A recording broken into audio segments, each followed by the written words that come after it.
तो महाराज जी, आज 3 साल में मतलब अधिक मास की अमावस्या है, सोमवती अमावस्या।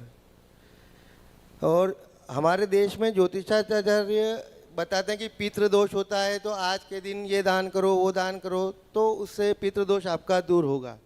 तो मेरा प्रश्न ये है महाराज जी कि पितृ होते हैं या पितृदोष होता है, और यदि होता है तो हम उसका निवारण कैसे कर सकते हैं?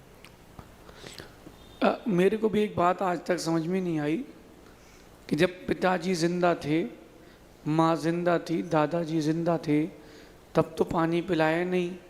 अब उनके मरने के बाद कौओं को रोटी खिलाते हैं। कैसे पेट भर जाएगा?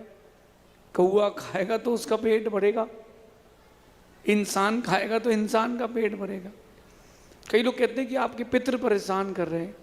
मैं कहता हूँ अगर पितृ परेशान करते होते तो पितर नहीं होते। मतलब तुम्हारे परिवार का है, जिसने तुमको जन्म दिया वही तुम्हें परेशान करेगा।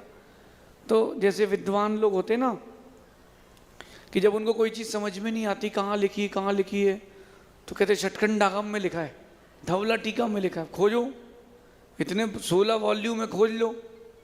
ऐसे ही जो आजकल कुछ पंडित हैं, बोले क्या कोई दोष समझ में नहीं आ रहा, पितर दोष। अरे पितर दोष नहीं, कर्म का दोष है। जो आपके अशुभ कर्म का होता है उसका दोष है। और मुझे कोई इस बात को प्रूव कर दे कि हम यहाँ खिलाते हैं और पितर के पास जाता है, प्रूव कर दे, तो फिर मैं मानूं कि यहाँ कुछ बात है, ये मिथ्या है। जिनको जहाँ जन्म ले लेता उन्होंने ले लिया। पितर यानी आपके पूर्वज। अब पूर्वज अभी जिंदा तोड़ना है, उनको जिस योनि में जहाँ जन्म ले लिया था वो ले चुके हैं। अब वो वहाँ अपने मस्त हैं और आप यहाँ परेशान हो रहे हो। जब भी कोई आपसे कहे कि ये दोष है वो दोष है, माइंड में एक बात रखना, कर्म का ही दोष है।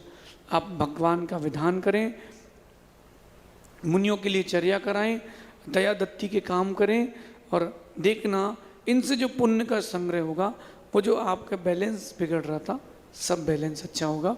इन लोगों के चक्कर में नहीं पड़े। एक कथा धर्म परीक्षा ग्रंथ में लिखी है, जो लोग पितर यहाँ भोजन कराओ तो पिताजी के पास पहुँचता है ऐसा मानते हैं, उनके लिए कथा लिखी है कि एक व्यक्ति अपने दोस्त को समझाने जाता है कि यार ये जो पितर पितर मानते सब गलत है। तो बोले नहीं नहीं सही है। बोले नहीं ये लोग झूठ बोलते हैं। तो वो दोनों मित्र वहाँ पहुँचे जो लोग पितर मानते थे। उन लोगों ने पूछा कहाँ से आए हो? बोले हम लोग फलानी जगह से आए हैं, लेकिन हमारे दोस्त को रास्ते में भूख लगी थी, तो बहुत ऊंचा पेड़ था, उसमें आम के फल थे, तो मैंने इसकी गर्दन काटी, ऊपर पेड़ में फेंक दी, और ऊपर से उसने पूरे फल खा लिए, और फिर नीचे आके जुड़ गया, और हम लोग यहाँ तुम्हारे पास आ गए। वो कहते हैं ऐसा झूठ बोलते हो? ऐसा कहीं होता है क्या? उतनी दूर सिर कटा पेट भरेगा तुम्हारा? आदमी का सिर कट जाए वो तो मर जाता है। तो कहता देखो आप क्या पितर मानते हैं ना, तो कौए को यहाँ खिलाते हो, कौआ खाता है तो स्वर्ग में वैकुंठ में आपके पूर्वजों के पास पेट भर जाता है। तो स्वर्ग तो बहुत दूर है, हम तो 20 फीट ऊपर ही थे। बात समझ गए आप? ये काल्पनिक चीज़ें हैं, मिथ्या है, ऐसा समझिए। जिज्ञासा के लिए आ रहे हैं